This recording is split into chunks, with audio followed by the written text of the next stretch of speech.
Okay guys, so let's go through this review together real quick so that you can go back and look at this video anytime you need it. So let's start here with number 1. The first one says express theta equals 2 in degrees, minutes, seconds, and all of that. So this is really radians to degrees is what I'm trying to find. So let's see, is that on your reference sheet? No, it is not. So this is one thing that you might want to write down that you need to know, that to get from radians to degrees, you need to multiply by 180 over pi. So I need to take that 2, which is in radians, and multiply it by 180 over pi. The way that I always think about it is I'm going to degrees, and 180 is degrees, right? So if I multiply that out, that gives me 360 over pi, which is degrees. And if I use a calculator to calculate that, I'm going to get something that's kind of messy. So 114 point, I got 591559. So I kind of stopped there and thought, all right, how do I get this into my minutes and my seconds? So if I take this chunk right here, that decimal part, and multiply it by 60, that's going to give me, it's going to keep breaking it down for me. So this is my degrees, 114. And then if I take that times 60, I ended up with this 35.49354. So again, this is now my minutes, and this times 60 would give me my seconds. So I have 114 degrees, 35 minutes, and if I multiply this out, I am going to round that to about 30 seconds. So that ends up answer choice E. Notice those are fairly close to one another, so just be really careful with your calculations there. Don't round too much. If I just rounded this to like 0.6, it's going to give me something different. Okay, the second one, I'm not a big fan of this problem. I feel like, actually I am a big fan of it because they make it really easy, but if you don't recognize the easy part right off the bat, it's going to be a little bit tougher. So let me show you what I did first. First I said, okay, well this right here tells me that my cotangent is negative. And I think of it as, okay, my cotangent of x is really, I'm going to think of it as x over y. So let me tell you why I'm going to do that. So cosecant, I want to go back to that for a second. They told me that cosecant of x was 7. Well, cosecant is the same thing as r over y. And that is on your reference sheet right here. Cosecant is r over y. You could think of that as over sine because that's the reciprocal of sine, right? 1 over sine. So I thought of that as, okay, well really that means I have 7 over 1, right? So my y value is a 1 in this case. I've kind of figured that out. So if I go back over here, this is really x over 1. But they told me that it is negative. Well, that tells me that my x value has to be negative. So x is less than 0 or negative, okay? So the reason why I felt like that was helpful is when I think about on an actual coordinate plane, where is that? Where is this point that I'm talking about? So I thought of it as, well, if my x value has to be negative, that means it has to go this direction. My y value was 1, so it's got to be up here, right? So this value is 1. And then I also knew that my radius value, my r value, was 7. So I know that this right here is 7. So I kind of create my own little right triangle. And I could calculate what this is right here using the Pythagorean theorem. If you do that, you end up with the square root of 48, but don't forget it's negative because it's over this direction. So this is actually the negative square root of 48. Okay, the reason why I said I don't like this problem is because of that right there. I thought that this was going to give me a really nice answer. So this ends up negative square root of 48, that's a negative, over 1, or just negative square root of 48. But if you look at your cotangents in your answer choices, all of them are negative square root of 48 except for this one. So all that did was eliminated b for me. It didn't do anything else. So that was a lot of work to get to just one thing eliminated. But had I taken the time to look at this would have been much more helpful. Cosecant is the same thing as the reciprocal of sine, or 1 over 7, like that, right? So that told me that sine was 1 over 7. Well, right there is the only choice where sine is 1 over 7. So the answer is D. So maybe when you get to your test, maybe take the easy route and see if that helps you. And then if that one doesn't help you quickly like it did in this one, then go this route and look at that cotangent. All right, number 3 is really just purely a unit circle problem. They want the exact value. So somebody was asking me today, can I just type this into my calculator? There is a way for you to do that, but you're going to end up with a decimal, and then you're going to have to try to convert these, which you can do. You can just divide those and get those as a decimal, see which one is the same. But I think it's just easier to say, where is cosine negative 1/2? So remember, cosine is your x value. So this is my x comma y. This is really my cosine and my sine, like that. So when I'm looking at my unit circle, I'm trying to find where is cosine negative 1/2. So that happens here, and it happens right here. So I have 2 possible choices. They had theirs in radians, so it's either this 2 pi over 3 or 4 pi over 3. And when I look at my answer choices, 2 pi over 3 is the only one that shows up. Both of those are answers. They just gave me the first one, the 2 pi over 3. And no, they would not give you both of those choices. That would be terrible. Okay. Let's see, number 4. This one, I think, is the one that I feel like is the messiest to think about in my head. You guys can tell me if you think differently, but I always get a coordinate plane out here when I'm thinking about these. If I'm going to be adding pi to it or subtracting pi from it or making it negative, I'm going to be looking at my coordinate plane and where things are. So I'm looking at the point 7 over 25, comma 24 over 25.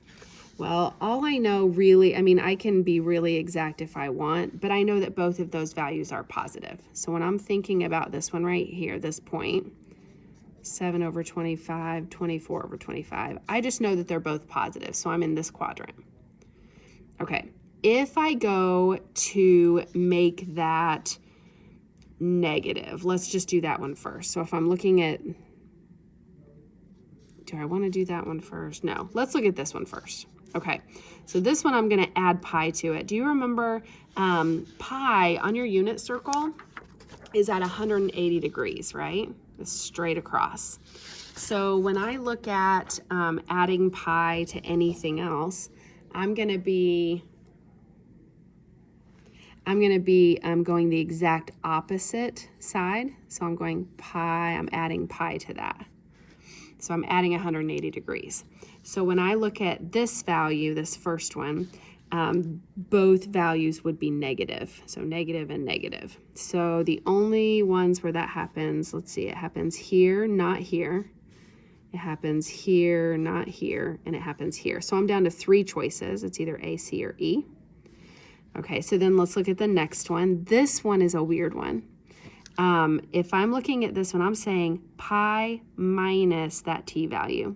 So I have to really kind of go to pi, which is right here at 180, and I need to take away t. So this angle right here was t. I'm going to take that away. So if I'm going this direction to pi, then I'm going to go take it away this direction. So that means I'm going to end up right here, which means my x value is negative, my y value is positive. So when I look at these are both negative. That's not it. This one was already out. This one has a negative and then a positive. That's where it was, negative, positive. This one has the opposite, positive, negative. So it looks to me like this one, C, is going to be the answer. If you look at these other ones, they make a lot of sense too. This one has positive 7/25 and then negative. So if this was t, then going backwards this way is negative t, right? So that puts me down here. And then this one, if I'm at negative t and I subtract a pi, it doesn't matter which direction you go, this way or this way, you're going to end up back at this one again, which is negative, positive. So C is the answer on that one. Okay.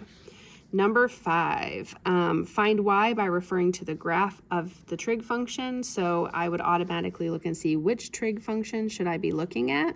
Cosecant is the one that this one is pointing me towards. So here's my cosecant on my reference sheet. And this one says, as x approaches 0 from the left. So from the left-hand side, as I'm coming in here and I'm getting closer and closer to 0, what is happening to my graph? So that's these parabolas. So this one, as I get closer and closer to 0, this is going further and further negative. So that means I'm going to end up at negative infinity. So that one would be D. Okay, number 6. This one is one of those where, like, you just have to pay attention to what formula they're asking you to use and then think through the trig function that it involves. So the first equation was talking about temperature. So I didn't need that one because they're asking me about humidity. So this is the equation that I need. And then this seems important, but honestly, it's not. What I need to know is if they're asking me about a maximum value, I need to know what's the highest possible value for cosine and where does that happen.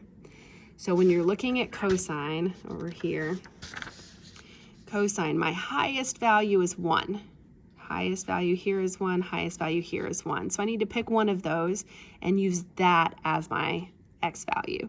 So in this case, I'm just going to use 0 because at 0, it's 1. So 0, 1, I'm using that value. So my x value, or in this case, they call it t, I want to know what's happening when t is 0. Or I could have said what happens when t is 2 pi, because it happens right there, right? Either way, I'm going to end up with the same answer. So I want to know what is h of 0. That's 25 times the cosine of pi over 12 times 0 plus 60. So I'm just plugging values in. That really means I have just the cosine of 0, which we know is 1 because I just found that. So that's 25 times 1 plus 60, which gives me 85, and that is E. That's that percent value. Number 7, find the exact value of this. Anytime I see a negative, guys, I'm going to go over to those negative formulas so that I remember what to do. So this one is a sine of negative 5 pi over 4. That's the same thing as negative sine of 5 pi over 4. So this is negative sine of 5 pi over 4, and that's important because I'm finding the exact value. I don't want to use a calculator for that. I want to use my unit circle anytime they say find an exact value. So I'm looking at 5 pi over 4, and I want my sine value. Luckily, in this case, they're both the same, but sine is your y value, so it's negative square root of 2 over 2. And since it was negative up front, those cancel each other. It's really just positive square root of 2 over 2, which is B. Those answers are kind of squished in there together. Sorry about that. Okay, so that's that first page down. Number 8, it is asking me, it's kind of the same idea, right? So go back to your formulas for negatives, and I'm looking at tangent. Tangent has the same rule as sine. So I'm just going to pull that negative up front. And then I'm going to go to my 315 degrees. So 315, and I'm doing tangent, right? So remember, tangent is sine over cosine. So it's negative square root of 2 over 2 over square root of 2 over 2. So I have this negative out front, and then this on the inside. So these negatives are going to cancel, and this is the same thing divided by itself, which really just gives me 1.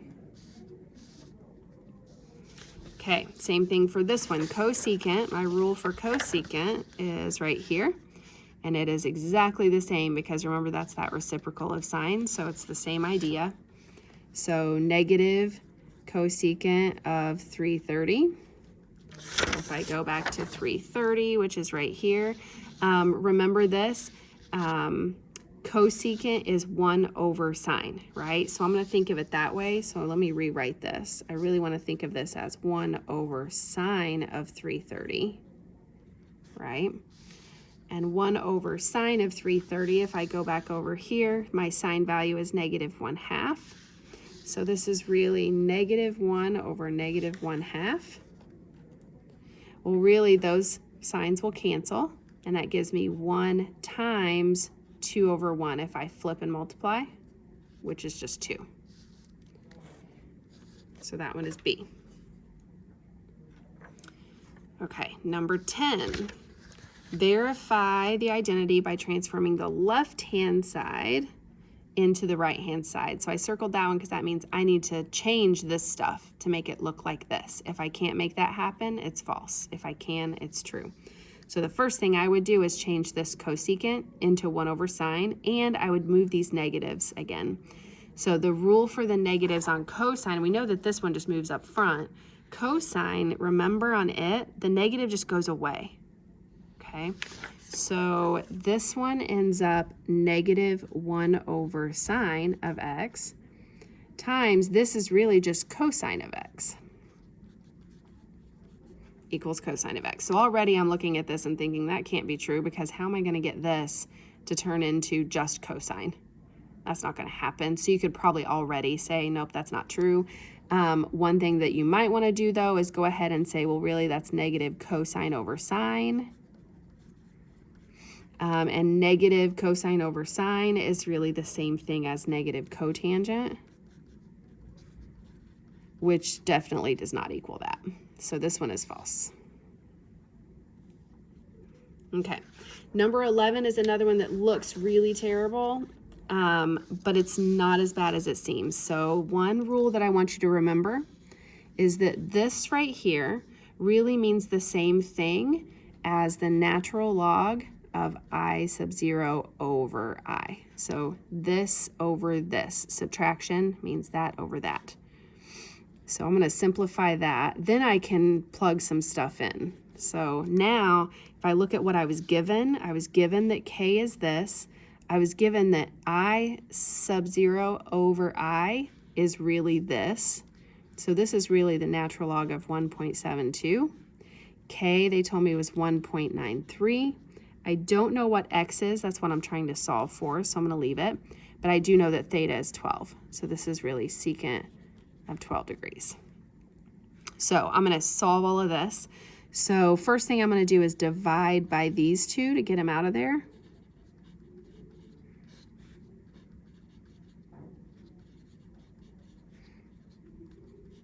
Okay, then the other thing, before I type this into a calculator, I don't like secant, I don't like cosecant, I don't like cotangent because they're not on my calculator easily. So instead, I'm going to move this up to the top because remember, this is the reciprocal of cosine. So I could really rewrite this as that times the cosine of 12 degrees over 1.93. And if I calculate all of that in my calculator, I'm going to not do that with you just so that I can save some time. But if you have a question about how to enter something on your calculator, please let me know. I can walk you through it. So this one is about 0.27, which is A. It's definitely rounded, so just be careful because you see how close these are again. We just really have to be careful about our rounding, okay? Okay, number 12, points on the terminal side of angles play important parts. Okay, so I'm going to look at this one. They're telling me specifically to look at this point, 20, 0. So 20, 0 is right here, right? And they're talking about a 60-degree angle. So I'm going to go up to 60 degrees. And you can just kind of sketch that in. It's not a huge deal, but I'm sketching in my 60 degrees. And this, if you're thinking about your unit circle, like here's my circle, right? I'm thinking about this angle. And what I want to know is what is the value, what are the coordinates of that point, right? So here's the thing. If I look at just a normal unit circle at 60 degrees, this point right here, again, you can look at your unit circle, at 60 degrees, it's 1/2, comma, square root of 3 over 2. So this one is 1/2 square root of 3 over 2. Well, I'm doing, and this one right here, let me point this out also, this is 1, 0, right? So I'm doing something that is 20 times the size of this. So this point right here is going to be 20 times the size of that, 1/2. And this one right here is going to be 20 times the square root of 3 over 2. So really, if I simplify that, 20 times 1/2 is 10, or half of 20 is 10. And then this 20 and this 2 simplify to 10 square root of 3. So that one is A. So it's not as bad as it seems. That one looked really scary, but it's not too bad. Okay, number 13. So I've got this graph, and okay, so this one is really important to read the directions on. Somebody asked me a question about this one earlier, and I didn't point this out. I just now noticed it. So this one says this is a graph of a sine wave. So I could really go through here and say, well, these equations, it definitely has to be one of those three. It can't be cosine. The other big giveaway on this one is the amplitude is definitely 3. I think everybody is pretty clear on that. So that took me down to a 50-50 chance here.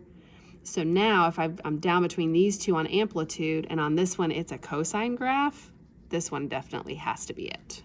So it's A. That's the easiest way to find that one. Okay.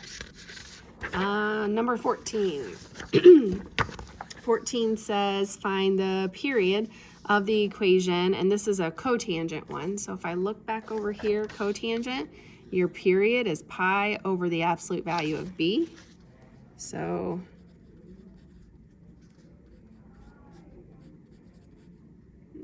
absolute value of b, not bb.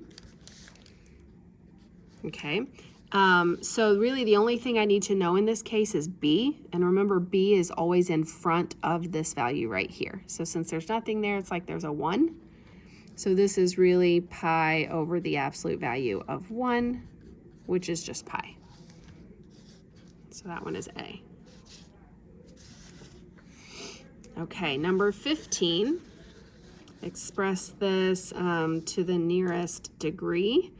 So they're just wanting me to change this into degrees instead of degrees and minutes. So I just need to think of this as 31 over 60.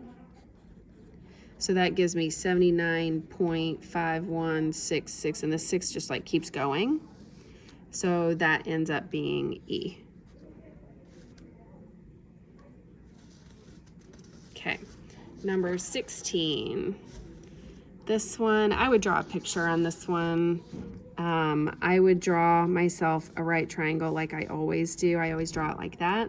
Doesn't really matter, but a forester is 210 feet away from this base of a tree. So here's my tree. This is the height of my tree. This guy is 210 feet away right here.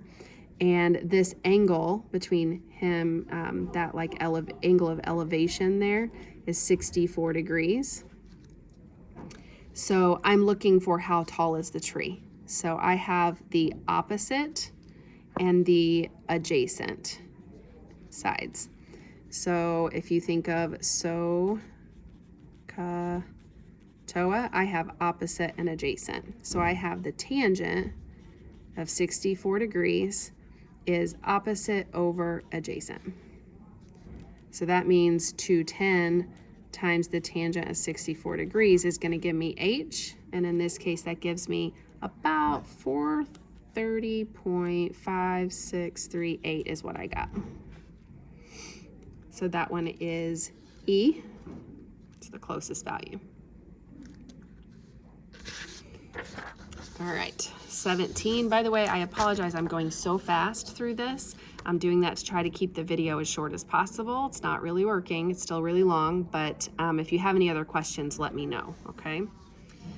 All right, so this one, they gave me this area formula, and they gave me all the information I need there and there. So I'm just going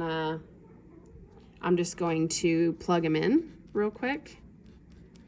So pi times 1080 squared times 1 plus cosine of 84 degrees. So if I calculate all of that, I ended up with this, 2,023,690.616.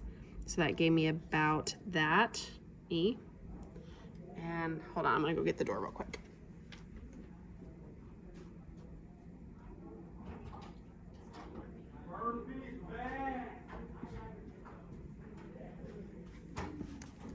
Okay, number 18. This one says find the exact values of all 6 trig functions, and they're giving me 180. So if you look at your unit circle at 180, you already know what sine and cosine are. Cosine is -1, sine is 0. So let me write that out. Sine is 0. Cosine is -1. So one thing you could do too then is tangent of theta is sine over cosine. So that's 0 over -1, which is 0 in this case.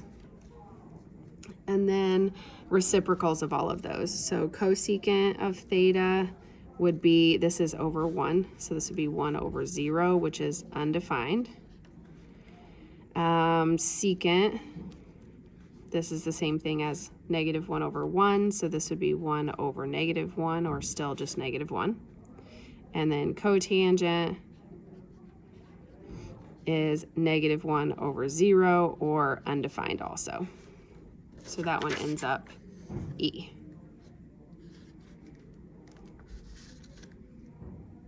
Okay, last two, 19 and 20. So number 19, I would look at your graphs, sorry about the music. Your tangent is what we're looking at, but they want to know what equation could I use to make this cotangent the same as just tangent. So if you look over here at your cotangent and tangent, here's cotangent. This one goes through 0, 0, first of all, but also it's an increasing function. So if I want to make the cotangent look like a tangent function, I need to flip it. To flip it, you need to make a negative. So that means it has to be one of those. And then the other thing you have to know is how much has it been shifted. It's definitely not staying in the same spot. So if I look at these two, halfway up, my graph is at 0, and on this one it's shifted over, right? So if I want this to be shifted back over to here, that's a difference of, it looks like pi over 2. So this one right here has a pi over 2 shift. This one has a different amplitude, and my amplitude doesn't need to change to make that. So this would be the only one. It's not going to be stretched at all. Okay, and then number 20, the last one, ask me to refer to the graph of cosine, which is right here. And it says, find separate values in the interval from 0 to 4 pi where cosine equals -1. So here's my interval, and I want it to be -1. So if you look at cosine, it's -1 right here, it's -1 right here, and it would just keep going on that same pattern. So one value between 0 and 4 pi is pi. So pi is one of your answers. So this one is not it, this one is not it. And then if I look at what the next one would be, it goes down here at pi, and then it increases back up at 2 pi, and then it goes back down at 3 pi. So 3 pi would be my next one. So that would be E.